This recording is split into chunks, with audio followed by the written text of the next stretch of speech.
Welcome. I'm Tim Moore. I'm from the Center for the Study of the American Constitution at the University of Wisconsin in Madison, Wisconsin. My colleagues are. I'm Sue Leeson, Senior Justice, Oregon Supreme Court. I'm Miriam Mamar-Sadeghi. I'm so privileged and happy to be with you. I serve on the board of the Center for Civic Education. I judge this every year. I was a participant in the program the very first year it was offered on the bicentennial of the Constitution. And I've spent a large part of my career focused on civic education for people living in not free countries, including Iran, which is where I'm originally from. And you are? My name is Samantha Lugo. And I'm Candace DeCuna. And I'm Jillian Kahn, and our coach is Brianna Willett. Well, congratulations for getting to the third day. It's quite an achievement. You should be very proud. We're going to do, we're going to spend a little time with Benjamin Rush. Question number 1. The American War is over, but this is far from being the case with the American Revolution. To what extent, if any, did revolutionary principles influence constitution making during the founding period? What problems, if any, does the principle of consent present when creating or amending the constitutions? To what extent, if any, are revolutionary principles evident in modern times? You may begin. Boom went the gunshot of Lexington and Concord, beginning the American Revolution. A war for liberty and a war for freedom. The Constitutional Convention and Bill of Rights included natural rights, limited government, and consent of the governed. Britain violated colonists' rights as exposed through the Declaration of Independence. While Federalist number 84 argued the Bill of Rights was unnecessary, Brutus number 84 successfully demanded to include a Bill of Rights in the Constitution to preserve limited government and protect its citizens' rights. Britain maintained that virtual representation was sufficient, yet revolutionists argued that the consent of the governed was non-existent. The Constitution was coerced onto the people through secret conventions and a quick ratification. So it's ironic that it so heavily champions the principle of consent of the governed. While revolution typically means complete upheaval of the governing system, the American Revolution often is said to be conservative in that its goal was to maintain rights of Englishmen. However, 4 revolutionary ideas were in the new government: getting rid of a monarch, instilling separation of powers with checks, creating federalism, and real representation instead of the British model of virtual representation. When amending the Constitution, the principle of consent poses possible conflict. Although government legitimacy is only justified through the consent of the governed, the framers limited the people's power. Article 4, Section 4 proclaims, "The United States shall guarantee to every state a republican form of government." The founders prohibited direct democracy in favor of a representative democracy, so that a majority tyranny was impossible. Plato decreed democracy could establish a totalitarian state and disturb natural rights. The amendment process in Article 5 does not allow for the people to amend the Constitution. It requires action by elected legislatures. Thus, a government's control over an amendment does not satisfy public sovereignty. As long as elected politicians or ideologies are in power, popular amendments will not be ratified. In Federalist 10, Madison argued that political factions prevent majority tyranny, yet they can also prevent progress. Although both houses approved the Equal Rights Amendment, an insufficient amount of states have ratified it because the Constitution requires the consent of the governed. A supermajority is unlikely to be reached in modern times. Revolutionary principles reverberate in modern America as Americans still lobby for natural rights, due process, and limited government. In 1913, the 17th Amendment mandated that state constituencies would directly elect their senators. In Jameson v. McClendon, Judge Reeves argued that qualified immunity permits law enforcement to break laws and violate citizens' constitutional rights to life and liberty without legal recourse. Due to the Black Lives Matter protests last summer, states like New York and Massachusetts revoked qualified immunity for police officers, upholding the revolutionary idea that all institutions must face legal consequences for their actions. Furthermore, the 1980 Hyde Amendment promotes the idea of a limited federal government, as it prohibits federal funds from being used to pay for an abortion, with only few exceptions. Regarding abortions, both conservatives and liberals advocate for natural rights. Benjamin Rush stated, "Our citizens act a more absurd part when they cry out." Since the dawn of our democracy, the Declaration of Independence acted as the promise, while the Constitution was the fulfillment. Thank you. I'd like to start out with a question about who inherited the revolutionary spirit or principles. In the ratification, there was some discussion about this between the Federalists and the Anti-Federalists. So why did the Anti-Federalists say they inherited the revolutionary principles? So it's really interesting how the Federalists and Anti-Federalists almost fought between each other, discussing what should be included within the Constitution and what shouldn't. And it was much harder for the Anti-Federalists to get their opinions and ideas on the actual Constitution. They had to fight harder. But we also have to include in that Brutus number 84, they advocate for that Bill of Rights because they truly believe that a federal government must protect its citizens, but the citizens through the Constitution must be protected in order to prevent a majority tyranny. When we think of the birth of America, we do not think of 1776, the Declaration of Independence. We think of 1787, whereby the Americans had already a struggle with the new government. However, there was upheaval with this Articles of Confederation before the Constitution.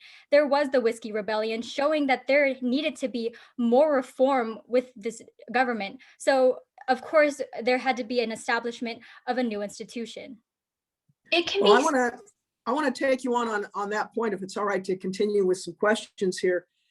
I thought every state adopted the Constitution after 1776. And so we had, all states were sovereign, each had its constitution. To say that we were without a government strikes me as weird. Say more about the state constitutions, state governments, and how they set the foundation for the Constitutional Convention. So it's extremely interesting. We did adopt a constitution, the Articles of Confederation. So we had a confederate government instead of a federal government. But after we saw uprisings. Well, we had 13 independent sovereign countries. Those are each governments. Exactly. And the Federalists argued that in order to protect the common good and ensure that everyone agrees with each other and no wars break out between the individual countries and individual sovereignties themselves, they should resign themselves to a federal government, one that ensures that they are all unanimously cooperative, where they can travel between each other, where they can have the same currency. Let's face it, it's a lot harder to let's say travel to New Mexico if they have a completely different currency, if they have different trade laws and different broader government laws. It makes everything so much easier if we're under a federal government. So let me follow up with that. You said that one of the revolutionary principles is federalism. Say more about that. Who advocated? What is federalism? Who is its primary supporter? So with federalism, it is a revolutionary idea because it allows local entities to have power in the government. This is a feature that wasn't seen in Britain, and is still not seen in Britain to this day. So it provides a change in the system. That's why it is a revolution. Who's its intellectual advocate? Help me with what founder do I read to understand that principle of federalism? Hamilton, Madison, John Jay, a lot of founders were advocates and proponents for federalism, especially because of that idea of laboratories of democracy. Every individual state being able to create the majority of their own laws. For example, in Arizona, we have the ability to create initiatives and referendums and change our own laws in our state. Whereas in Georgia, Florida, New York, it might be a little different. Federalism, as championed by those founders, enables that diversity of laws, but ensures that although it's diverse, we are all unified. It's important to view federalism within our own constitution, and this is shown in in the amendment number 9, in which it states that powers not delegated to the federal government are delegated to the states and to the people. 10th Amendment, but that's okay. Somebody Okay. else, go ahead. So you guys, you're alive in today's America. You're citizens. You're about to go out and go to college and become full-fledged adults.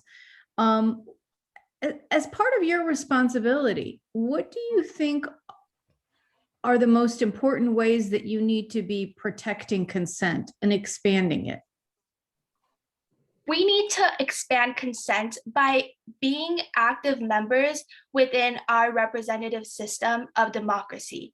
And as we can see during last summer's protests of Black Lives Matters, there have been new laws and proposals introduced into Congress. For example, Breonna's law has been introduced that would not allow for no-knock warrants in order to protect individuals from police violence and protect also the police force in being in these violent positions. It's also worth noting that the youth has dramatic impact on the political landscape of America. I mean, we've seen this since the beginning of the American Revolution and the Vietnam War in the 1920s and the 1980s. It's the youth that champions that voice of change. And we can even see that today when we call to end qualified immunity, and states like New York, Massachusetts, and Maryland have done it. When you look at those protests and look at the demographic, yes, there are a lot of older generations, but the majority are the youth that see that vision of America, a more perfect union. It's why so many of the revolutionaries were they were a little bit older. They were a little bit longer in the tooth. So riddle me that one, how these revolutionaries at the founding period were older. Federalist 1 by Alexander Hamilton states that these Federalist Papers were to be held and read by the upcoming generations. He stated that we can be governed by accident or force. Therefore, the founding fathers set a precedent for how we should contribute to our government. This also has a lot to do with federalism, because in revolutionary America, we didn't necessarily have as broad of an education system as we do today. Education was more private and more religious, and therefore a lot of the youth didn't necessarily have those opinions formulated because they weren't necessarily knowledgeable. But because our states are now educating our citizens and we've all gone to school, we now have that capability. We've grown the power of our voice, but that's only through education. And in the founding period, that was really rare. Furthermore, we also have to acknowledge that we decided to have an American Revolution because Britain decided to retract their salutary neglect after the 7 Years' War. So before salutary neglect, or during salutary neglect, the colonies were practicing their own democracies. They were practicing representation. So when Britain came into power, that's when revolutionists decided to revolt. They were deciding that the monarch had too much limitations upon them. These people who were practicing the representation and the new governments that weren't seen in Britain, they were educated folk, and they were more aged to have that education and to lead the new colonists. I don't know whether I should take offense to that, more aged. No, don't worry about that, Candace. No problem. Other questions? Well, Mariam, you haven't gotten a chance to weigh in lately. Okay, social media and the way that we interact with each other as a polity now. Do you think that it's a threat to the consent of the governed, or does it aid it? There really is a duality of it. And we saw that during the Cambridge Analytica scandal, when we see foreign powers influencing Facebook, influencing Instagram. So spreading of ideas, it can also promote the miscommunication of ideas. People might gain a lot, but they also might lose a lot. There is duality. How about the polarization of our society? Is that going to be harmful to consent? I would argue that it actually promotes consent, because when people are more passionate about their ideas, whether they're right-leaning or left-leaning, they're more eager to go to the polls. And the polling places is a huge representation of consent of the governed. Once you vote, you reside to the idea that you are electing a person, that form of government is sufficient enough for you to submit a ballot. It makes people eager, and it makes them want to go to the polls, which upholds the consent of the governed. To acknowledge the classical Republican idea that civic education is necessary to be seen in the youth to promote the common good. So therefore, civic education through social media, through civic education in the schools, fosters, sure, political ideas, but also to educate our citizens to be very revolving, very educated people. Okay, thank you. Thank you. I'll start out here with some feedback. I have to tell you, I am excited about America just listening to you. This has been good. You guys have leaned into this process, and if I could bottle your enthusiasm, I'd live to 100 and I'd live to 200 years old. So I commend you for your leaning into this. I think you started out very clearly that it was about natural rights and limited government and consent. In other words, you told me right away what you were going to say, and I appreciate that. You didn't make me look for what your opinion or what your framework was. So I appreciate that. You also went to some current policy issues that are connected to consent. And I would urge you to think a little bit about whether creating a constitutional system is the same as how it operates in elections. There's an argument to be made that elections are not the same as consent. They're just policy preferences. So you might want to think about that going forward on this. And consent's a hard thing. It's a very hard thing to think through. But so some of your suggestions on policy, you might want to think about that a little more deeply. I think your history could have been a little more beefy in terms of supporting your perspectives with facts from history a little bit better. But on the whole, I've enjoyed spending this time with you, and good luck going forward. Well, Yeah, if it's all right, I'll follow up on it, because I'm going to play off what Tim has just suggested. I really like the idea that you told us about natural rights, limited government, consent. That's the framework.